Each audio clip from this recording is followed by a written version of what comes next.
The piercing call cut through the tranquil morning air of Olivia's apartment like a knife.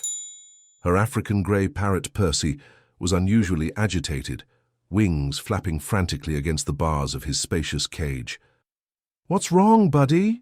Olivia approached, concerned by the outburst. Percy had always been remarkably composed, an intelligent, observant companion she'd shared her life with for years. Today, something was different. "Help!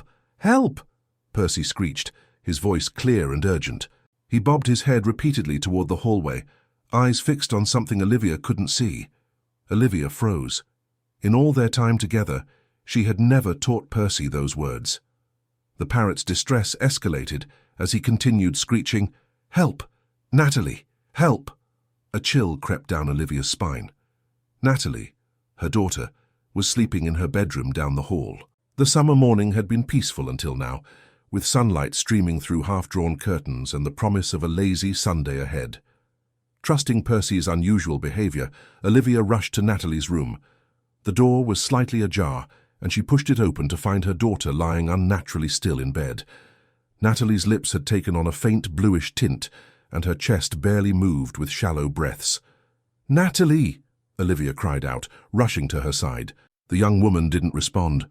Her skin felt clammy to the touch, and the wheezing sound of restricted breathing was barely audible.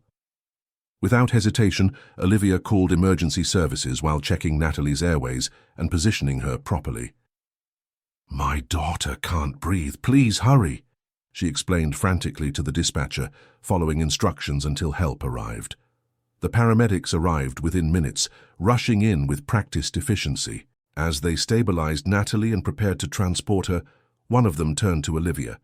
"You called just in time. She's having a severe asthma attack. How did you know? These can be nearly silent in the early stages." Olivia looked back toward the living room where Percy had gone quiet, watching intently from his cage. "My parrot. He alerted me." The paramedic's eyebrow raised slightly, but he didn't question further as they hurried Natalie to the ambulance. At the hospital, Dr. James examined Natalie thoroughly, while Olivia recounted what had happened. "The attack was triggered by something," Dr. James explained after stabilizing her. "Has she been exposed to any new allergens? Changed medications? Anything unusual in her environment?" Olivia shook her head, trying to think. Nothing had changed in their apartment. Natalie had been perfectly fine the previous evening, laughing and sharing stories over dinner, before retiring to her room early, claiming fatigue after a long week at work. "I don't understand how this happened," Olivia whispered, watching her daughter's now steady breathing with relief and lingering fear. "If Percy hadn't alerted me—" "Percy?" Dr. James asked. "My parrot. He started calling for help using my daughter's name. I've never taught him to say those words together." Dr. James's professional demeanor slipped momentarily, revealing surprise. "That's remarkable. Animals can sometimes sense things we can't, but speaking specific phrases they haven't learned." As Natalie recovered in the hospital room, Detective Marcus Powell paid them an unexpected visit. His tall frame and serious expression seemed out of place among the medical equipment. "Mrs. Rivera, I understand there was an incident with your daughter this morning," he began, his deep voice measured and calm. "The hospital alerted us due to some concerning test results." Olivia felt her heart skip. "Test results? What are you talking about?" The detective's eyes met hers directly. "The blood work showed traces of a substance that shouldn't be in your daughter's system, a type of sedative that, when combined with her asthma, could have been fatal." The room seemed to tilt beneath Olivia's feet. "That's impossible. Natalie doesn't take sedatives." "That's why I'm here," Detective Powell explained. "We need to understand how this happened. Could someone have access to your home? Anyone who might want to harm your daughter?" Olivia's mind raced through possibilities, each more disturbing than the last. Natalie was well-liked, dedicated to her work at the accounting firm, with a small circle of close friends. Who would want to hurt her? The only people with access to our apartment are Natalie and me, and the maintenance manager, I suppose. But he's been working in our building for years. She paused, remembering. "There was a repair visit yesterday for our air conditioning system, but the technician was from the company we always use." Detective Powell made notes as Olivia spoke, occasionally glancing up with those penetrating eyes that seemed to see more than she was saying. "I'd like to visit your apartment if that's all right, and I'd like to meet this parrot of yours." Back at the apartment, Percy remained subdued, watching the detective with intelligent eyes as he examined the space. Nothing seemed disturbed or out of place. The air conditioning unit in the hallway had indeed been recently serviced, with a work order form still attached to it. "Has your parrot ever done anything like this before?" Detective Powell asked, studying Percy with interest. "Never. He's smart. He picks up phrases and sounds, but he's never put words together in a way I hadn't taught him." As the detective continued his examination, he paused at Natalie's bedroom window. Fed overlooked the fire escape, and he noted that the lock had scratch marks around it. "This window's been tampered with," he said, voice hardening. "Recently." A cold knot formed in Olivia's stomach. Someone had been in their home, in her daughter's room. Detective Powell carefully examined the entire apartment, collecting evidence from the window and requesting the security camera footage from the building manager. When he returned to the living room, Percy suddenly became animated again. "Man with box, man with box," the parrot called out, bobbing his head emphatically. Olivia and Detective Powell exchanged glances. "The AC technician," Olivia whispered. "He carried a toolbox." When they reviewed the security footage, they spotted a man in a uniform entering the building in the afternoon, carrying what appeared to be standard repair equipment. Nothing seemed unusual until Detective Powell noticed something. "That's not the uniform of the company you mentioned," he said, pointing to a subtle difference in the logo. "And look at how he's checking over his shoulder. He's nervous about something." Further investigation revealed that no service call had been scheduled for Olivia's apartment that day. The real maintenance company confirmed they hadn't sent anyone. Meanwhile, Natalie began to recover at the hospital, though she had no memory of anyone entering her room or how she might have ingested the sedative. "The last thing I remember is feeling unusually tired after dinner," she explained when Detective Powell interviewed her. "I went to bed early and then woke up here." "Did you eat or drink anything unusual yesterday? Anything not prepared by you or your mother?" Natalie thought for a moment. "A colleague brought coffee for everyone at the office, and there was a delivery of pastries to celebrate a client signing, but we all had those." Detective Powell nodded, making notes. "And at your work, is there anyone who might have a grudge against you? Someone who didn't get a promotion, perhaps, or anyone showing unusual interest in you?" Natalie hesitated, a shadow crossing her face. "There's this new financial analyst, Victor Harmon. He joined the firm a few months ago and he's been persistent in asking me out despite my refusals. But he seems harmless, just socially awkward." "Harmless people don't usually need to drug others," Detective Powell observed grimly. "We'll look into him." Investigation into Victor Harmon revealed concerning patterns. He had worked at several firms previously, each time leaving shortly after a female colleague filed complaints about his behavior. Nothing had ever been proven, and the complaints were always settled quietly. While the police built their case, Olivia brought Natalie home from the hospital. They had changed the locks and installed additional security measures, but the feeling of safety in their home had been shattered. That evening, as they sat in the living room trying to regain some sense of normalcy, Percy suddenly perked up, head tilted as if listening. "What is it, Percy?" Olivia asked, instantly alert. The parrot began mimicking a sound, the subtle creak of the fire escape outside Natalie's window. It was barely perceptible to human ears, but Percy had caught it. Detective Powell, who had stationed an officer in the building, responded to Olivia's emergency call within minutes. They caught a man attempting to enter through Natalie's window, Victor Harmon, carrying a syringe in his pocket. During interrogation, Harmon's facade crumbled. His obsession with Natalie had turned dangerous when she had rejected his advances. He had posed as an AC technician to gain access to the apartment, administering a sedative through her evening tea, planning to return later. What he hadn't counted on was Percy's vigilance. "How did your parrot know?" Detective Powell asked Olivia later, after Harmon had been charged. "How did he connect the danger to your daughter's name?" Olivia watched Percy, who was contentedly grooming his feathers as if he hadn't just saved a life. "Percy spends his days by the window. He sees everything, hears everything.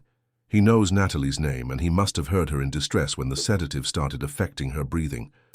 Most people wouldn't have noticed those symptoms until it was too late, the detective noted. Silent asphyxiation is what makes certain sedatives so dangerous for asthma patients. Your parrot didn't just alert you, he understood the connection between cause and effect. In the weeks that followed, their lives slowly returned to normal. Harmon awaited trial, and Natalie had begun to feel safe again in their home. Percy returned to his usual repertoire of phrases and sounds, the urgent cries of, "Help! Natalie! Help!" Never heard again. They weren't needed anymore. But sometimes, when Olivia watched her parrot observing the world outside their window, she wondered about the depths of understanding behind those keen eyes. Percy had done more than repeat sounds. He had connected pieces of information, recognized danger, and communicated it in a way humans could understand. One evening, as Olivia sat reading by lamplight, Percy said something that sent chills down her spine. "Watchman, still watching."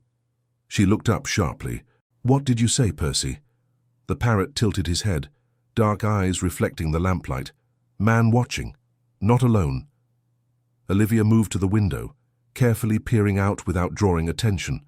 Across the street, barely visible in the shadows between streetlights, stood a figure looking up at their apartment.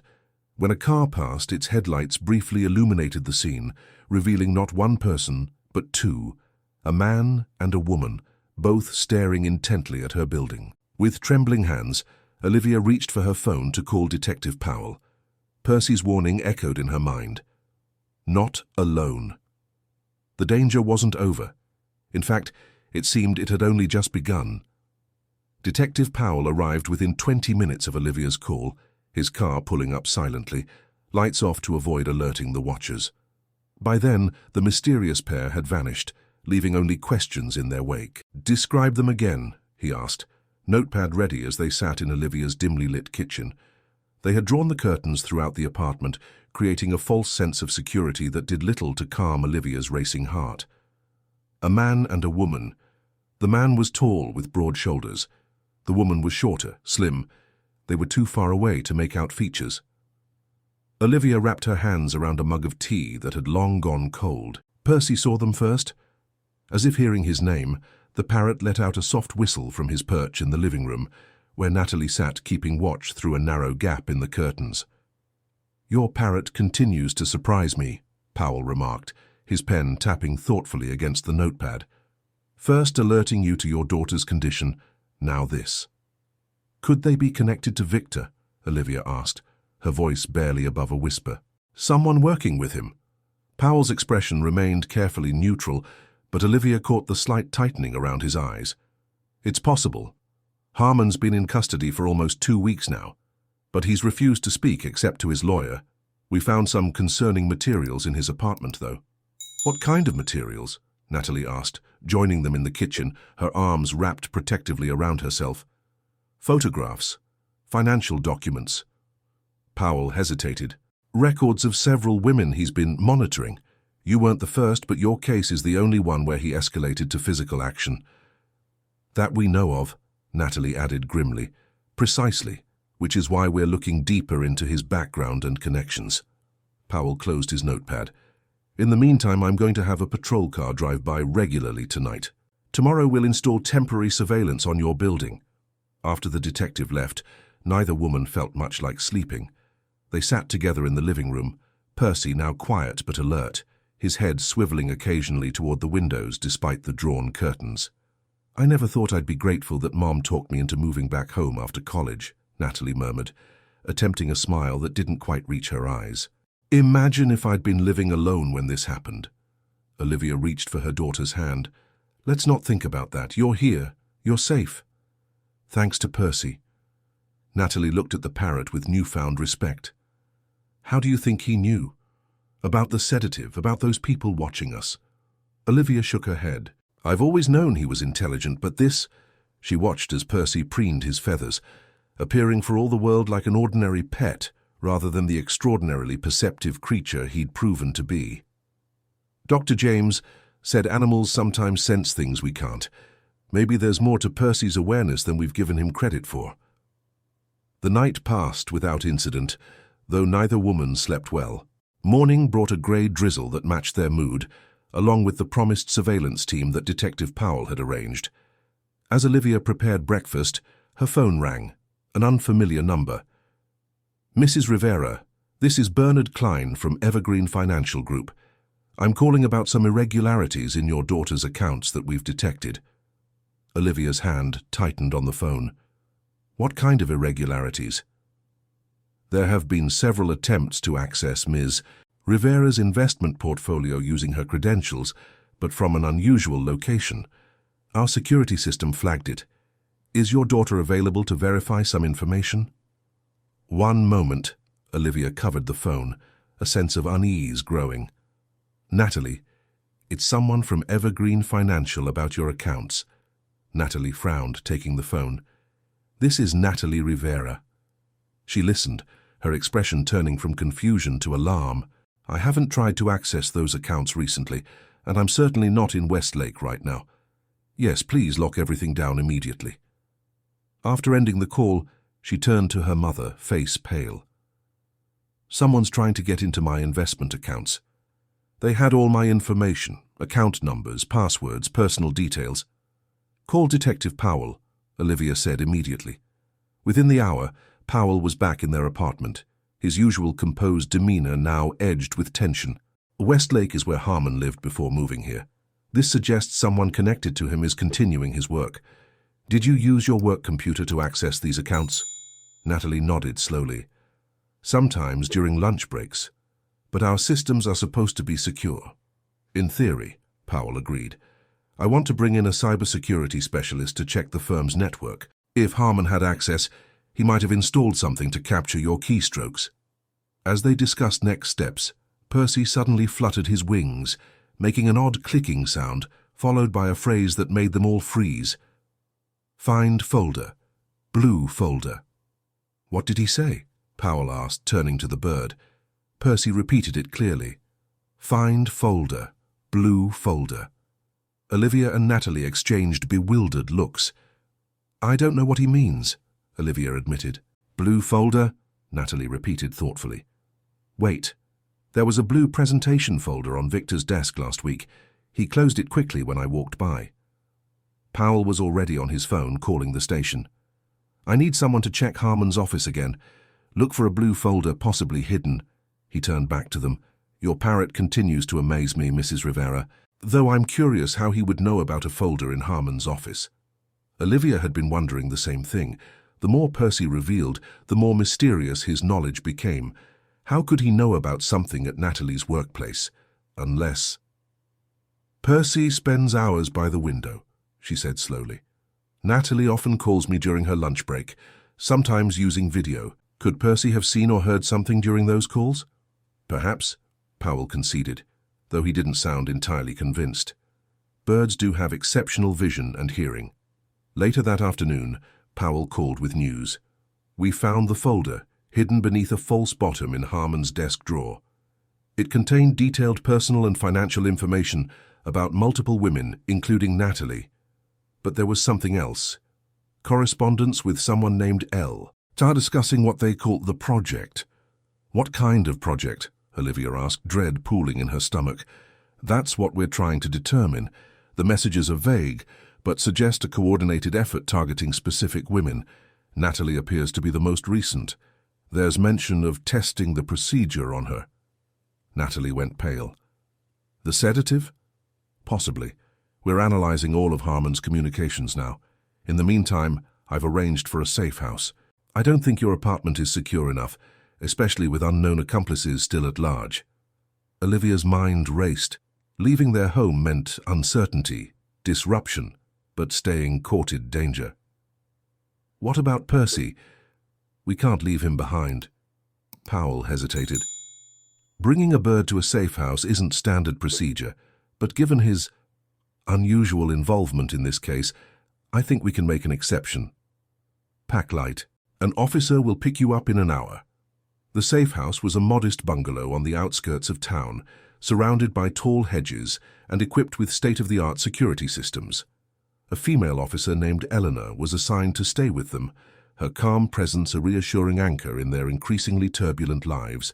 Percy adjusted to the new environment with surprising ease, though he remained unusually quiet that first day, observing the unfamiliar surroundings from a portable perch they had brought along.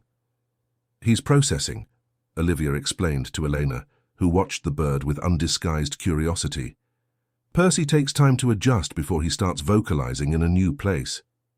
"Detective Powell told me about his warnings," Elena said. "So I've never heard of a bird doing anything like that before." "Neither had I," Olivia admitted. "I always knew he was intelligent, but this goes beyond anything I imagined." That evening, as they settled into the unfamiliar routines of their temporary home, Powell called with an update. "The cybersecurity team found something on the firm's network, spyware installed through a maintenance update. It was capturing everything from keystrokes to camera footage." "Camera footage?" Natalie echoed, horrified. "My laptop camera." "Yes, which might explain how your Parrot knew about the blue folder if you ever had video calls with your mother while at your desk." The pieces were starting to fit together, but the larger picture remained elusive. Who was behind this elaborate scheme? What was their ultimate goal? Percy broke his silence the next morning with a succession of sounds that sent chills down Olivia's spine. The imitation of a key turning in a lock, followed by a whispered, "Coming home." The voice he mimicked wasn't Olivia's or Natalie's. Elena was immediately on alert, weapon drawn as she checked the security system. Everything still sealed, no breaches. "That's not a current sound," Olivia realized. "He's telling us something he heard before at our apartment." Powell arrived shortly after they reported Percy's new vocalization. "I think he's trying to convey that someone else has access to your home," he theorized. "The maintenance manager you mentioned, how long has he worked there?" "Lawrence Meyers, for years. He's been there since I moved in." Powell's expression sharpened. "Lawrence Meyers, LM. The initials match the correspondent in Harmon's folder." The investigation into Lawrence Meyers revealed disturbing connections. He had worked at several residential buildings over the years, each time moving on after about 5 years. Cross-referencing his employment history with police reports showed a pattern. In each building where he worked, at least one female resident had reported incidents ranging from minor stalking to break-ins. None had been conclusively solved. "We believe Myers and Harmon were working together," Powell explained during a briefing at the safe house. "Myers identifying potential targets, Harmon executing their plan from within the victim's professional circles. The sedative administered to Natalie appears to have been part of some kind of test." "A test for what?" Natalie asked, her voice barely steady. "We're not entirely sure yet," Powell admitted, "but based on the contents of the communications we've recovered, they seem to be developing some method of control, sedating victims to make them compliant for other purposes." The implication hung heavy in the air. Human trafficking, financial exploitation. The possibilities were all horrifying. "We're bringing Myers in for questioning," Powell continued, "but we believe there's at least one more person involved. The woman you saw watching your apartment could be another accomplice." As the detective spoke, Percy suddenly became agitated, pacing on his perch and repeating a phrase they hadn't heard before. "Woman doctor, woman doctor." Everyone turned to the Parrot. "What is he saying?" Powell asked, already reaching for his notebook. "Woman doctor," Olivia repeated. "Natalie, didn't you mention seeing a new doctor recently? For your annual checkup?" Natalie nodded slowly, her eyes widening with realization. "Dr. Lara Michaels. She joined the practice a few months ago." She turned to Powell. "She was unusually interested in my medical history, especially my asthma. Asked a lot of questions about my living situation, too. I thought she was just being thorough." "Lara Michaels," Powell repeated. "LM again. This could be the third accomplice." Background checks on Dr. Lara Michaels raised immediate red flags. She had changed her name multiple times, practiced in several states under different identities, and had been investigated, though never charged, in connection with unauthorized medical experiments. The pieces of the puzzle were falling into place, revealing a coordinated operation far more sophisticated than a simple stalking case. They were selecting women with specific medical conditions, Powell explained later that day. Harmon's notes mention respiratory subjects as particularly valuable for their research. We believe they were testing combinations of sedatives on women with respiratory vulnerabilities, possibly developing methods for untraceable outcomes. They were trying to kill me, Natalie said flatly. Make it look like a natural death from an asthma attack. But why? Olivia asked, her hand finding her daughter's. What could they possibly gain? Percy, who had been quiet during this exchange, suddenly spoke in a perfect imitation of Natalie's voice. Policy payout. 6 figures. Everyone stared at the parrot in stunned silence. My life insurance policy, Natalie whispered. I updated it recently after the promotion. The paperwork would have been visible on my desk during video calls. Powell was already making calls, setting in motion new lines of investigation. Insurance fraud. Medical professionals, building managers, and financial analysts working together to identify vulnerable women, induce medical emergencies that appeared natural, and collect insurance payouts. As the scope of the conspiracy became clear, Percy's role in unraveling it seemed increasingly remarkable. His ability to connect disparate pieces of information, to recognize patterns and danger signs that humans missed, had not only saved Natalie's life, but possibly those of countless other women who might have fallen victim to this scheme. The breakthrough came 3 days later. Meyers, confronted with mounting evidence, agreed to cooperate in exchange for leniency. His testimony implicated both Harmon and Dr. Michaels in multiple cases across several cities, a conspiracy that had claimed at least 4 lives before targeting Natalie. They recruited me because of my access to residential buildings, Meyers confessed. I could provide entry to apartments, information about residents. Harmon worked the financial angle, identifying insurance policies worth targeting. Michaels handled the medical side, ensuring the deaths would appear natural. Dr. Michaels was apprehended, trying to board a flight to a non-extradition country. In her possession were detailed medical files on multiple women, including Natalie, with annotations about optimal dosage and respiratory depression thresholds. It was the perfect storm, Powell explained to Olivia and Natalie after the arrests. Your mother's parrot, your asthma condition, the fact that you lived together, they didn't account for Percy's intervention. In all their previous cases, the victims lived alone. No witnesses, no unusual variables. Just Percy, Olivia said softly, watching as her extraordinary bird preened contentedly on his perch, seemingly unaware of the crucial role he had played in bringing down a murderous conspiracy. As they prepared to return to their apartment, now cleared as safe by the police, Natalie approached Percy's cage, her expressions solemn. I don't know if you understand everything you did for us, she said quietly, but I owe you my life. Percy tilted his head, regarding her with those intelligent eyes that seemed to hold depths of understanding beyond what anyone had imagined possible. Then, in a perfect mix of Olivia's and Natalie's voices, he said clearly, "Family protects family." Olivia felt tears spring to her eyes. It was a phrase she and Natalie often exchanged, part of their private shorthand for the bond they shared. Somehow, Percy had not only learned the words, but grasped their meaning, applying it to his own role in their small family unit. That night, back in their apartment, which now felt both familiar and strangely different after all that had transpired, Olivia sat by Percy's cage, watching him settle in for the evening. How did you know? She asked softly, not really expecting an answer. How did you put it all together when none of us could see it? Percy made a soft, trilling sound, his eyes half closing, in what almost looked like contentment. He didn't offer any of his remarkable phrases or imitations, but somehow Olivia felt he understood her question perfectly. Some mysteries, perhaps, were meant to remain exactly that. The bond between Percy and his human family had transcended the ordinary boundaries between species, revealing capabilities that science might struggle to explain. What mattered was not how Percy had known, but that he had cared enough to act on what he knew. As she prepared for bed, Olivia heard Percy softly practicing a new series of sounds, ordinary household noises, snippets of conversation, the gentle rhythm of everyday life resuming. The danger had passed, but his vigilance remained, a silent guardian watching over those he had claimed as his own. Yet even as a sense of security returned to their lives, a shadow lingered at the edges of Olivia's consciousness. During his confession, Meyers had mentioned something that continued to trouble her, a reference to the benefactor, someone who had funded their operation, someone whose identity remained unknown despite the conspiracy being exposed, someone who might still be watching, waiting for the right moment to emerge from the shadows.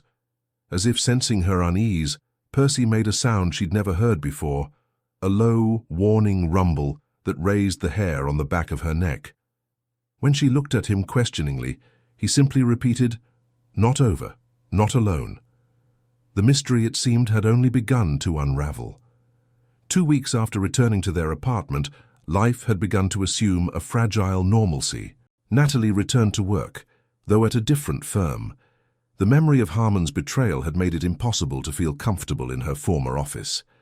Olivia resumed her schedule at the Community Arts Centre, where she taught painting classes, and Percy maintained his watchful presence by the living room window. The case against Harmon, Meyers, and Dr. Michaels was proceeding smoothly. All three had been denied bail, deemed flight risks due to the severity of their crimes, and the substantial evidence mounted against them.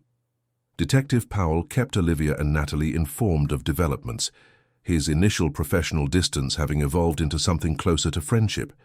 "The prosecutor believes they'll all plead guilty to avoid trial," he explained during one of his regular visits. "The evidence is too overwhelming, especially with Myers cooperating." "What about this benefactor Myers mentioned?" Olivia asked, the question that had haunted her since that day at the safe house. "Any leads on who might have been funding their operation?" Powell's expression tightened almost imperceptibly. "We've traced some wire transfers to offshore accounts, but the trail runs cold. Whoever it is, they're careful." Percy, who had been unusually quiet during the detective's visit, suddenly spoke in a voice none of them recognized, deep, cultured, with a faint accent. "Patience is a virtue, especially in investments." The room went silent. Natalie was the first to respond, her face draining of color. That's Mr. Thornton's voice, the senior partner at my old firm." Powell was immediately alert. "You're certain?" "Absolutely. He would say that exact phrase during meetings. It was like his personal motto." "How would Percy have heard him?" Powell asked, already reaching for his phone. "The video calls," Olivia realized. If Natalie's laptop camera was compromised and she was on calls with senior partners. Percy bobbed his head as if in confirmation, then added another phrase in the same voice. "The Rivera project shows particular promise." Powell was already organizing a team to investigate Edward Thornton. His previous skepticism about Percy's abilities completely evaporated. Background checks revealed troubling inconsistencies. Thornton had connections to several medical research companies, including one that had funded experimental studies on respiratory sedatives before losing its license. More damning still, financial forensics uncovered a complex web of transactions linking Thornton to the accounts that had paid Myers and Harmon. He was using his position to identify potential targets, Powell explained during an emergency briefing. As senior partner, he had access to all employee records, including insurance information. He could select candidates based on medical histories, then deploy Harmon to gather more detailed intelligence. "But why?" Natalie asked, the betrayal cutting deeper with each revelation. She had worked closely with Thornton, respected him, even viewed him as a mentor of sorts. What could possibly be worth all this? The answer came from an unexpected quarter. During a search of Thornton's home, investigators discovered a hidden room containing medical equipment and research materials. Among them was a journal detailing something called Project Phoenix, a macabre experiment aimed at developing untraceable methods of inducing death that could bypass autopsy detection. He was selling the research, Powell explained grimly, to private clients willing to pay handsomely for solutions to their problems. The life insurance angle was just a bonus. The real money was in the methods themselves. The final piece fell into place when they discovered Thornton's own medical history. His wife had died years earlier from respiratory failure, ruled a natural death despite her relatively young age and good health. The insurance payout had been substantial, becoming the seed money for his dark enterprise. But Thornton had vanished, tipped off perhaps by associates in the firm when the investigation began. An international manhunt was underway, but the trail had gone cold. Without his testimony, the case against the others remained strong but incomplete. 3 days after Thornton's disappearance, Percy began exhibiting strange behavior. He paced his cage restlessly, repeating a new phrase over and over. Cabin by the lake. North Star. Cabin by the lake. What's he trying to tell us? Natalie wondered, watching the agitated bird with concern. Olivia frowned, something tickling at the edge of her memory. Thornton once mentioned having a vacation property somewhere north, didn't he? During a company gathering. Natalie's eyes widened. The retirement party last year. He said something about a place under the North Star, where he could escape the city chaos. Powell dispatched teams to investigate properties owned by Thornton or his shell companies in northern locations. The search led them to a remote cabin on Lake Evergreen, accessible only by private road and registered to a holding company that had taken elaborate steps to obscure its ownership. Surveillance confirmed that someone was indeed staying at the property. After securing necessary warrants, a tactical team moved in at dawn, catching Thornton as he attempted to board a seaplane docked at the private jetty. In his possession were multiple falsified identification documents and offshore banking information, everything needed for a new life beyond extradition treaties. The case closed with a completeness that even veteran prosecutors found satisfying. Thornton, facing overwhelming evidence and the prospect of multiple life sentences, agreed to a plea deal in exchange for revealing his client list, wealthy individuals who had purchased his lethal services for use against business rivals, inconvenient spouses, and others standing in their way. We've identified at least 12 previously unsuspected murders, Powell told them during what would be his final official visit. Cases that were ruled natural deaths or accidents. The ripple effects of this investigation will continue for years. All because of Percy, Natalie said softly, looking at the parrot who had returned to his normal routines, seemingly unaware of the crucial role he had played in bringing down a murderous enterprise.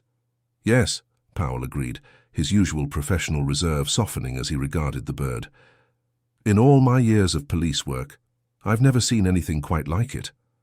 Your parrot didn't just save your life, Natalie. He's helped bring justice to victims who never even knew they were murdered.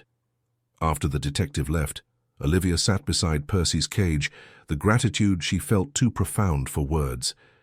How did one thank a creature who had transcended the expected boundaries of his species to protect those he loved? Percy looked at her with those keen, intelligent eyes, then said simply, in a perfect blend of her voice and Natalie's, "Family protects family." "Yes," Olivia whispered, tears welling. "That's exactly what you did." The media eventually caught wind of Percy's remarkable role in the case. Reporters clamored for interviews, documentary filmmakers made proposals, and scientific researchers offered substantial sums for the opportunity to study the extraordinary bird. Olivia declined them all. Percy was not a specimen to be examined or a curiosity to be exploited. He was family. Life settled into new rhythms. Natalie found success at her new firm, eventually meeting Thomas, a kind-hearted architect who approached their relationship with a patience and respect that helped heal the wounds left by her ordeal. Olivia's art classes expanded to include therapy sessions for trauma survivors, her own experience informing her gentle guidance of others finding their way back to normalcy. And Percy. He continued his watchful vigil by the window, his remarkable vocabulary now including phrases from Thomas, who had quickly earned the parrot's apparent approval. His warnings were never needed again, but his extraordinary awareness remained, a comforting presence in their home. On the anniversary of Natalie's close call, they gathered for a quiet dinner. Olivia, Natalie, Thomas, and even Detective Powell, now retired and pursuing a second career teaching criminal justice. Percy presided over the gathering from his favorite perch, occasionally contributing commentary that made them all laugh. "I've consulted experts in avian cognition," Powell remarked, watching Percy with undisguised admiration. "None of them can fully explain what he did. The ability to connect disparate information, to recognize patterns of danger, to communicate so specifically, it goes beyond anything documented in scientific literature." "Some things defy explanation," Olivia replied, smiling as Percy mimicked the clink of their wine glasses.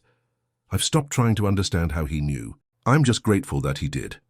As evening deepened into night and their guests departed, Olivia found herself alone with Percy in the soft lamplight of the living room. Outside, the city gleamed, a tapestry of lights against the darkness. Inside, there was only peace, the quiet certainty of safety that had once been taken for granted, then lost and finally reclaimed. "You know," she said conversationally to Percy, "in some ways, you've always been the wisest one in this family, seeing what we couldn't see, understanding what we couldn't understand." Percy tilted his head, regarding her with that peculiar intensity that sometimes made her wonder exactly how much comprehension existed behind those eyes. Then, in a perfect imitation of her own voice, he said, "Love sees truth." Olivia felt a shiver run through her, not of fear, but of wonder. It was a phrase she had never spoken aloud, at least not in Percy's presence, yet somehow he had captured not just her voice, but the essence of what she believed. Some mysteries, she decided, watching as Percy settled comfortably on his perch, were meant to remain exactly that. The bond between them transcended explanation, a reminder that the deepest connections in life often defied conventional understanding. Outside their window, the city continued its endless rhythm. Inside, a small family, 2 women and a remarkable bird, had found their way through darkness into light, guided by an intelligence that science might never fully comprehend, but that love understood perfectly. And Percy, the silent guardian who had saved them all, closed his eyes in contentment, secure in the knowledge that his family was safe, the shadows that had threatened them banished by the simple power of attentiveness, courage, and the unbreakable bonds of love. In the end, perhaps that was the greatest mystery of all, not how Percy had known what to do, but how deeply creatures of different species could care for one another, creating connections that transcended the expected boundaries of nature. Family protects family. In those 3 simple words, Percy had captured a truth more profound than any scientific explanation could provide, a truth that would continue to guide them all in the years ahead, whatever challenges they might face. For now, though, there was only peace, and the quiet certainty that sometimes the most extraordinary guardians came in the most unexpected forms. Thank you for joining me on this journey into the world of captivating stories. I trust you found today's narrative as engaging as I did. If you enjoyed this exploration into fascinating and compelling narratives, kindly indicate your appreciation by liking this video. Are you watching on mobile? Show your appreciation with a double tap for hype. For more captivating stories and journeys into the heart of compelling storytelling, please subscribe to the channel and activate notifications so you don't miss a single upload. Your thoughts and interpretations are most welcome. Please share your perspectives on today's story in the comments below. And if you believe others would find this content engaging, please consider sharing the video with your network. Until our next journey into the world of captivating tales, I bid you farewell.